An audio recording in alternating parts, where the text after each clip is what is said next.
చెప్పండి మానవతరాయ్ గారు చెప్పండి.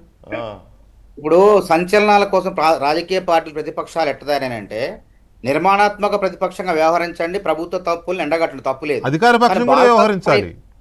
బాల్కా సుమను ఏ విధంగా వ్యాఖ్యలు చేసిందంటే చూడండి, సంచలనం కోసం అంటే జనం మన వైపు తిరిగి చూడటం కోసం కాలబెట్టాలి, రైల్వే పట్టాలు కోసేయాలి, అదే విధంగా బూతులు మాట్లాడాలి సంచలనాల కోసం. ఈ విధానాలు మంచిది కాదు, ఆరోగ్యకరమైన రాజకీయాలు కావు. అవి తాత్కాలికంగా 10 మంది వీక్షకులు చూడొచ్చు, లేకపోతే జనాలు కూడా అసహించుకుంటారని అట్లా మాట్లాడితే. దాంతో వాళ్ళ మైలేజ్ ఏదో పెరిగింది అనుకుంటారు, కానీ ఘోరంగా పాతాళ లోకానికి పడిపోద్ది. కాబట్టి ఇట్లాంటి మాట్లాడే వాళ్ళ పట్ల పార్టీలు కూడా తక్షణమే చర్యలు తీసుకోవాలండి. ఏ పార్టీ అయినా రేపు ఎవరైనా సరే డిబేట్లలో కూర్చొని అసభ్యంగా అశ్లీలంగా మాట్లాడుతున్న మాటలు ఎవరైతే డిబేట్ ఛానల్ పైన కూడా మరి సమాచార శాఖ కేంద్ర ప్రభుత్వం కూడా చర్యలు తీసుకోవాలి. ఆయన చూడండి, ఆయన యాంకర్ గారు మాట్లాడొద్దు అని రెచ్చగొట్టి మాట్లాడించే ప్రయత్నం చేస్తున్నారు తప్ప ఆపే ప్రయత్నం చేయట్లేదు. అప్పటికప్పుడు లైవ్ ఆపాలి వాస్తవంగా. అవును, ఆపేసి తప్పని చెప్పేసి అది మాత్రమే కాక ఆపకపోగా ఇది ఇప్పుడు అరెస్ట్ చేశారు, కేసు పెట్టారు కదా. కేసు పెట్టి పోలీసులు తీసుకొచ్చిన తర్వాత సాక్షి ఇప్పుడు ఇవాళ చేసిన కథనం నేను ఇప్పుడు మీకు వినిపిస్తున్నా, ఒకసారి వినండి దయచేసి. తన ప్రభుత్వ వైఫల్యాలు, హామీల అమలులో వెనకడుగుపై ప్రశ్నిస్తున్న వారిపై అక్రమ కేసులతో తీవ్ర కక్ష సాధింపులకు దిగుతున్న చంద్రబాబు సర్కార్ ఇప్పుడు ఈ దిశగా మరో అడుగు ముందుకు వేసింది. పొరుగు రాష్ట్ర సీఎంగా ఉన్న తన శిష్యుడి ప్రభుత్వం అండతో మరింతగా రెచ్చిపోతోంది. ఎప్పుడో 2 ఏళ్ల క్రితం తెలంగాణ సీఎంను విమర్శించారనే నెపంతో వైఎస్ఆర్సీపీ రాష్ట్ర అధికార ప్రతినిధి నాగార్జున యాదవ్ పై ఏపీలో కేసు పెట్టించి తెలంగాణకు వచ్చి పట్టుకుపోయేలా స్కెచ్ వేసింది. ఈ క్రమంలో ఆదివారం చెప్పా పెట్టకుండా తెలంగాణ పోలీసులు నాగార్జున యాదవ్ ను అదుపులోకి తీసుకుని నల్లపాడు పోలీస్ స్టేషన్ కు తరలించారు. ఆపై హైదరాబాద్ పురాణ హవేలీలోని టాస్క్ ఫోర్స్ స్టేషన్ కు తీసుకువెళ్లారు. అనంతరం బేగం బజార్ పోలీస్ స్టేషన్ కు తరలించారు. ఇలా ఒక్క రోజులోనే 3 పోలీస్ స్టేషన్లు తిప్పి తీవ్ర వేధింపులకు పాల్పడ్డారు. ఈ తతంగంలో కర్త కర్మ క్రియ ఆంధ్రప్రదేశ్ ప్రభుత్వమేనన్నది బహిరంగ రహస్యం. అది తిట్టిందేమో తెలంగాణ ముఖ్యమంత్రిని, కేసు పెట్టిందేమో తెలంగాణ కాంగ్రెస్ కార్యకర్తలు, అరెస్ట్ చేసిందేమో తెలంగాణ పోలీసులు అక్కడికి వెళ్ళి. దానికి అక్కడ ముఖ్యమంత్రి శిష్యుడు కాబట్టి తన శిష్యుడితో కుమ్మక్కయ్యి వైసీపీ ఆయన మహానాయకుడు అని ఇప్పుడు అరెస్ట్ అయిన ఆయన తన శిష్యుడిని అడ్డం పెట్టుకొని అరెస్ట్ చేశాడని, పైగా ఒక రోజులోనే 3 స్టేషన్లు తిప్పారట.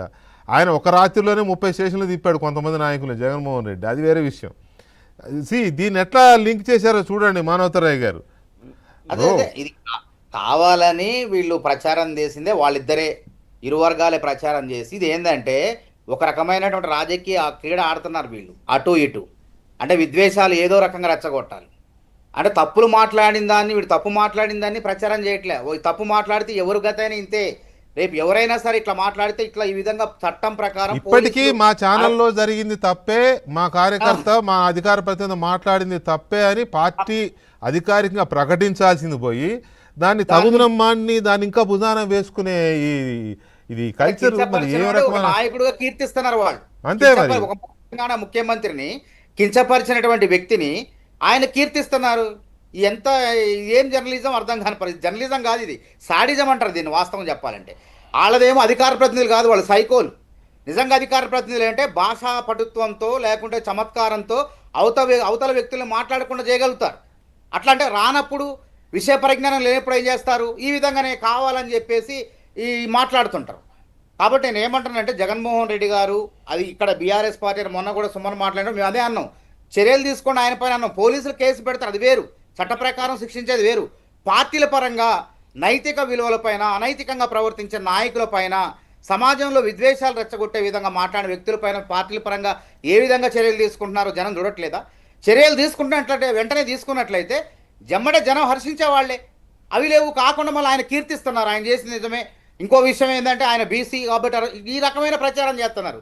అంటే బీసీ అయినా నేను ఎస్సీ అయినా ఎవడైనా సరే ఇప్పుడు మీరు దళిత వర్గాలకు చెందిన నాయకుడు, మీరు నేను ఎస్సీని కాబట్టి ఏది పడితే అది మాట్లాడుతా అంటే నడుస్తుందా? కుదరదు కదా. అది సోషల్ మీడియాలో ట్రోల్ చేస్తారు కొన్ని, అట్లా కూడా స్టార్ట్ అయ్యాయి ఇప్పుడు. కాబట్టి ఇవన్నీ కూడా చట్టం అవన్నీ పట్టించుకోవద్దు దయచేసి. కాబట్టి ఈ విధంగా ఇంకొకటి ఈ విధంగా వ్యవహరించాలి. అనవసరంగా అనైతికంగా పోయి సంబంధం లేకుండా పోయి మాట్లాడి ఇవాళ ఇరుక్కుపోయింది ఏమవుతుంది, ఎవడొస్తారు చెప్పండి? చట్ట ప్రకారం కోర్టులో రిమాండ్ చేస్తుంది, చెంచల్ కూడా జైలుకి పోవాల్సిందే. కాబట్టి ఇట్లాంటిది కాదు, పార్టీలు కూడా పద్ధతి ప్రకారం అధికార ప్రతినిధి ఎవడు పడితే వాడికి ఎవడు ఎక్కువ తిడితే వాడికి అధికార ప్రతినిధులు పోస్టులు ఇస్తున్నారు. అంటే వాడు విషయ పరిజ్ఞానం, అంటే భాషా అధికార పరిజ్ఞానం, ప్రతినిధి అంటే నైపుణ్యం- బహుశా అధికారం ఉందనుకుంటున్నారేమో. అఫీషియల్ స్పోక్స్ పర్సన్ ని అధికార తెలుగులో అధికార ప్రతినిధి అంట కదా, అంటే వీళ్ళకి ఏదో అధికారం అంటే ఉందనుకుంటున్నారేమో. పార్టీ పరంగా అధికారం, పార్టీ పరంగా ఏదైనా అంశాలపై చర్చించే అధికారం అంతే. అధికారం ఉన్నా లేకపోయినా అధికార ప్రతినిధే. కానీ అధికార ప్రతినిధి అనే పదాన్ని ఆసనం చేసుకొని ఇష్టం వచ్చినట్టు మాట్లాడే ఏందండి ఆ తిండి భాష, జొమాటో అలా ఆలోచన ఎవరికైనా వస్తుందండి? స్విగ్గీ జొమాటో తిండిపోతులు కూడా రాదు ఆలోచన, ఆ భాష.